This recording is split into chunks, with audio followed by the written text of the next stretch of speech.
গোলাপ অঙ্কনের উপরে আজকে নতুন একটি ভিডিওতে আপনাদেরকে স্বাগত জানাচ্ছি। আশা করি সবাই ভালো আছেন। আমি আগের মতোই আজকেও সেই গোলাপটিকে হালকা পেন্সিল স্কেচ করে নিচ্ছি, জাস্ট একটু বোঝার সুবিধার্থে। আপনারা স্কেচ ছাড়া সরাসরিও আঁকতে পারেন। আমি অল্প সময় আপনাদেরকে স্কেচটা করে দেখাচ্ছি, তারপর জল রঙে চলে যাব। মনে রাখতে হবে, জল রং করার আগে যদি স্কেচ করেন তাহলে খুবই হালকাভাবে এঁকে নিতে হবে এবং যাতে ইরেজার ব্যবহার করতে না হয় সেদিকে খেয়াল রাখতে হবে।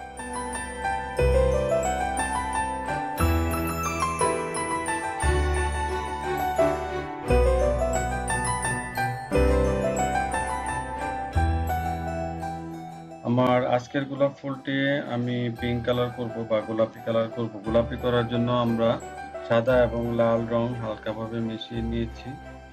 মিশিয়ে নিয়ে আমরা গোলাপটি আঁকা শুরু করছি।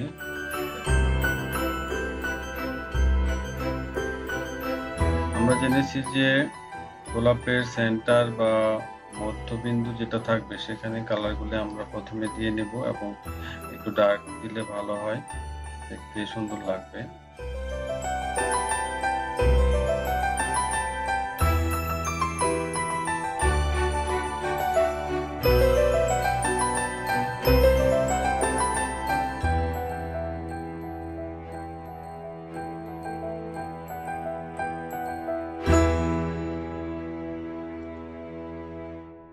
জল রং করার সময় একটি বিষয় খেয়াল রাখবেন, জল রং করার পরে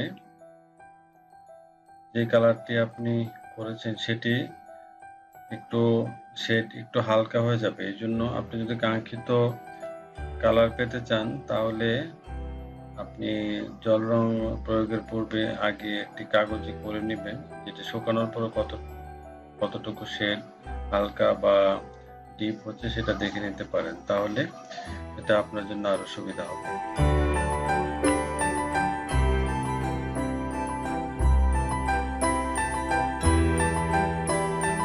বন্ধুরা, যারা যেখান থেকে আমার ভিডিওটি দেখছেন, আমার সোশ্যাল মিডিয়া যে পেজগুলো আছে আপনারা চাইলে ফলো করতে পারেন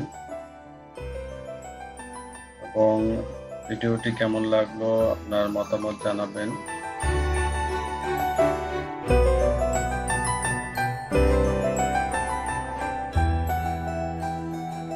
আমি পরবর্তীতে আরো কিছু ফুলের ভিডিও এখানে আপলোড করব, আশা করি সেগুলো আপনারা দেখবেন এবং আপনাদের মতামত জানাবেন। আর আপনারা কোন ধরনের ডিজাইন বা আলপনা বা গ্রাফিক্স দেখতে চান সেই বিষয়ে মতামত জানাবেন, আমি সেই অনুযায়ী ভিডিও দেওয়ার চেষ্টা করব। এখানে আমি ফুলটি আঁকার সময় জল রং করার সময় কিছুটা স্কিপ করে নিচ্ছি যাতে ভিডিওটি তাড়াতাড়ি শেষ করতে পারি। আপনারা ঠিক এভাবে প্র্যাকটিস করুন এবং নতুন নতুন ডিজাইন আপনারা গুগল থেকে দেখুন, দেখে সেগুলি কপি করার চেষ্টা করুন, তাহলে আস্তে আস্তে আপনাদের ডিজাইনে আরো পরিপূর্ণতা চলে আসবে। আশা করি আজকের ভিডিওটি আপনাদের ভালো লেগেছে। আমার পরবর্তী ভিডিও দেখার জন্য আমন্ত্রণ রইল। আর ভিডিওটি ভালো লেগে থাকলে অবশ্যই আপনারা সাবস্ক্রাইব করে আমার পাশে থাকবেন এবং আপনাদের মতামত জানাবেন।